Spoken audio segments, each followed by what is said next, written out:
दोस्तों, पिछली वीडियो में हमने फिजिकल मार्केट में ट्रेडिंग कैसे करना है उसके बेसिक्स देखे। अगर आपने वो वीडियो नहीं देखा है तो डिस्क्रिप्शन सेक्शन में मैंने उसकी लिंक दी हुई है। आप उस वीडियो को ज़रूर देखें। दोस्तों, मेरा नाम है जावेद खान और आज के इस वीडियो में हम फ्लो चार्ट के द्वारा स्टेप बाय स्टेप प्रोसीजर को समझेंगे और देखेंगे कि जब आप फिजिकल मार्केट में एक ट्रेडर के तौर पर और एक ब्रोकर की तरह काम करते हैं तो उसमें आपकी अप्रोच क्या होनी चाहिए। आपको ट्रेडिंग के दौरान सप्लायर और कस्टमर से क्या-क्या डॉक्यूमेंट्स लेने होंगे, ऑनलाइन डॉक्यूमेंट्स जनरेट करने के लिए आप किस तरह इंटरनेट का इस्तेमाल कर सकते हैं और सप्लायर और कस्टमर से अलग-अलग डील करते वक्त आपका क्या-क्या रोल होगा। मतलब पिछली वीडियो और इस वीडियो को मिलाकर ट्रेडिंग से जुड़े लगभग सारे पॉइंट्स हम कवर कर लेंगे। तो आप इस वीडियो को आखिरी तक ज़रूर देखें। दोस्तों, इस समय आपकी स्क्रीन पर एक फ्लो चार्ट दिखाई दे रहा है, जिसकी मदद से हम ट्रेडिंग बिजनेस को बहुत ही आसानी से समझ लेंगे। इस फ्लो चार्ट के साथ एक दूसरी शीट पर फ्लो चार्ट को डिटेल में एक्सप्लेन किया गया है। इस शीट में जैसा कि आप देख सकते हैं कि एक्शन वाले कॉलम में फ्लो चार्ट के बॉक्स में जो एक्टिविटी लिखी थी वही लिखा हुआ है। उसके बाद वाले कॉलम में रोल लिखा है। आपको कन्फ्यूज़न ना हो इसके लिए मैं बता देता हूँ कि एक ट्रेडर के तौर पर जब आप सप्लायर से डील करेंगे तो उस समय आप उसके कस्टमर होंगे और जब कस्टमर से डील करेंगे तब आप सप्लायर या वेंडर के रोल में होंगे और आगे जो भी डॉक्यूमेंट्स तैयार होंगे वो इसी हिसाब से होंगे। इसलिए इस कॉलम से आपको आपका रोल साफ-साफ समझ आ जाएगा। इसके बाद वाले कॉलम में जिसका कि नाम फंक्शन है, आपको अपनी एक्टिविटीज़ जो कि फर्स्ट कॉलम में लिखी हुई है, उसको पूरा करने के लिए क्या-क्या करना है वो लिखा है। और आखिरी कॉलम में आपको सारी एक्टिविटीज़ परफ़ॉर्म करने के बाद क्या रिज़ल्ट मिलना चाहिए उसका डिस्क्रिप्शन मिलेगा। दोस्तों, किसी भी प्रोडक्ट की ट्रेडिंग शुरू करने के लिए जो सबसे पहला काम आपको करना है, वो होगा उस प्रोडक्ट को आइडेंटिफ़ाई करना। जिस पर आप ट्रेड करना चाहते हैं। इसलिए हमारे फ्लो चार्ट के पहले बॉक्स में लिखा है आइडेंटिफाई प्रोडक्ट टू ट्रेड।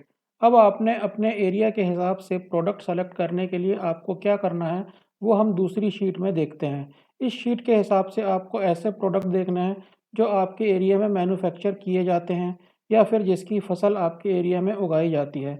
आपको ऐसे प्रोडक्ट्स देखने हैं जिनके सप्लायर्स को आप आसानी से कॉन्टैक्ट कर सकें, ऐसे प्रोडक्ट्स जिनके आप कस्टमर ढूँढ सकते हो, साथ ही ऐसे प्रोडक्ट जिन पर आपको अच्छा मार्जिन मिले और ऐसे प्रोडक्ट जिनके बारे में आपको बेसिक नॉलेज हो, नहीं तो कस्टमर से डील करने में आपको बहुत दिक्कतें आएँगी। एक बार आपने डिसाइड कर लिया कि आपको किन-किन प्रोडक्ट्स पर ट्रेड करना है, तो फिर अगली स्टेप में आपको सप्लायर ढूँढना होगा और उनसे प्रोडक्ट की डिटेल्स पर डिस्कस करना होगा।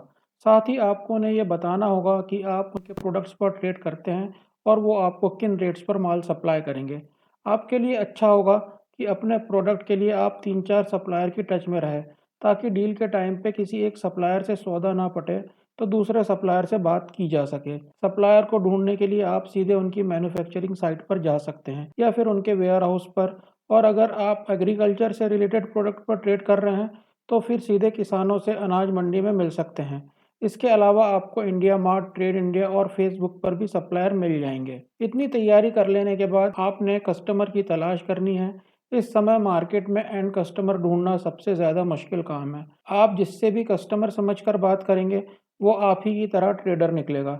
ट्रेडिंग की दुनिया में सबसे बड़ी जीत उसी की होती है जिसके पास ओरिजिनल सप्लायर और ओरिजिनल कस्टमर्स होते हैं। ओरिजिनल सप्लायर भी आपको उन्हीं प्रोडक्ट्स के मिलेंगे जिनकी मैन्युफैक्चरिंग होती है, नहीं तो बाकी सब जगह ब्रोकर ही मिलेंगे। आपको अच्छे कस्टमर के लिए दुआ करने के साथ-साथ खुद को इंडिया मार्ट या ट्रेड इंडिया जैसी साइट पर रजिस्टर करना है और वहां अपने प्रोडक्ट डिस्प्ले करना है। रजिस्ट्रेशन और प्रोडक्ट डिस्प्ले ऐसे सभी B2B साइट पर फ्री होते हैं। जब कोई कस्टमर आपका प्रोडक्ट देखेगा तो वो आपके दिए हुए नंबर पर कॉल करेगा।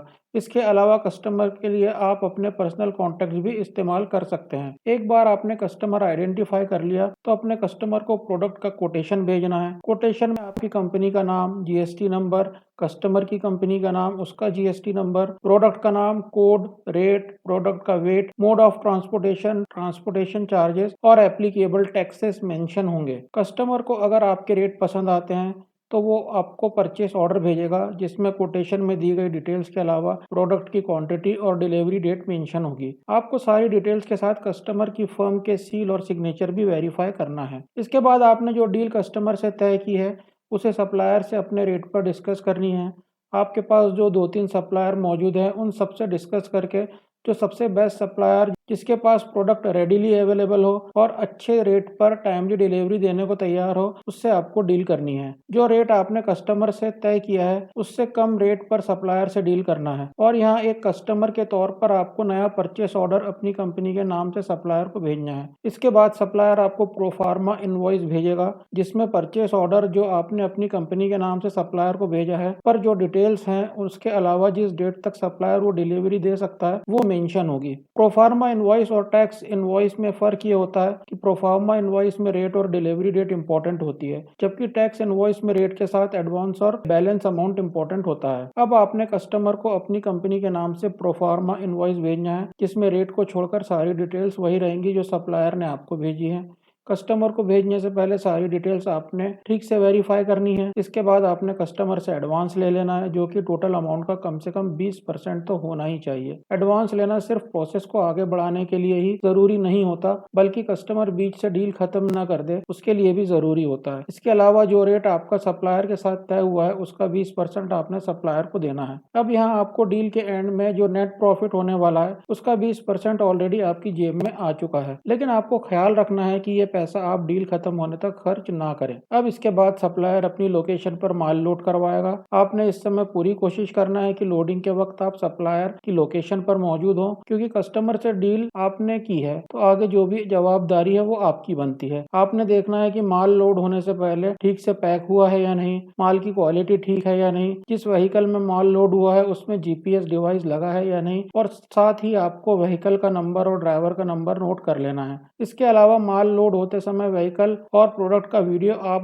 बनाकर रख लीजिए। एक बार माल लोड हो जाने के बाद सप्लायर आपको टैक्स इनवॉइस, ई वे बिल और काटा रिसिप्ट दे देगा। टैक्स इनवॉइस में जो आपने परचेस ऑर्डर सप्लायर को दिया था उस डिटेल्स के साथ सप्लायर ने जो एडवांस लिए उसकी डिटेल्स और बैलेंस अमाउंट मेंशन होगा। ई वे बिल का फुल फॉर्म इलेक्ट्रॉनिक्स बिल होता है, जिसका मतलब इलेक्ट्रॉनिक तरीके से बिल काटना है। यह बिल 50,000 रुपए या 50,000 रुपए से अधिक के माल की सप्लाई पर लागू होता है। इसमें ई वे बिल नंबर के अलावा उसको जनरेट करने वाले की डिटेल्स, कस्टमर की जीएसटी नंबर और बाकी डिटेल्स, व्हीकल नंबर वगैरह दर्ज होता है। ई वे बिल जिस भी ऐप से आप जनरेट करोगे वो डायरेक्ट गवर्नमेंट के जीएसटी पोर्टल से कनेक्ट होगी। काटा रिसिप्ट में नंबर ऑफ पैकेज और टोटल वेट मेंशन होगा। इसके बाद आपने कस्टमर को अपनी कंपनी के नाम से टैक्स इनवॉइस और ई वे बिल जनरेट करके भेज देना है। काटा रिसिप्ट आप सीधे वही भेज सकते हैं जो सप्लायर से मिला है। एक बार माल लोड हो जाने के बाद और सारे डॉक्यूमेंट सही से भेज देने के बाद आपने कस्टमर से फाइनल पेमेंट के लिए कहना है। जितना जल्दी आपको पेमेंट मिल जाए उतना अच्छा है। अगर कस्टमर डिलीवरी के टाइम पर पेमेंट के लिए कहता है तो आपने इस बात का खास ख्याल रखना है कि डिलीवरी के टाइम पर आप कस्टमर की लोकेशन पर खुद मौजूद रहें। माल चेक करवा कर और डॉक्यूमेंट्स वेरीफाई करके माल उतारने से पहले पूरी पेमेंट ले ले और सप्लायर का बचा हुआ पेमेंट उसे भेजकर माल खाली करवा ले। तो दोस्तों, ये है पूरी ट्रेडिंग की प्रोसेस, जिसको आप पूरी तरह फॉलो करें तो जरूर एक कामयाब ट्रेडर और बिजनेसमैन बन सकते हैं। उम्मीद है वीडियो आपको पसंद आया होगा। कमेंट सेक्शन में अपनी राय बताना ना भूलें। वीडियो को लाइक और चैनल को सब्सक्राइब ज़रूर करें। Thank you.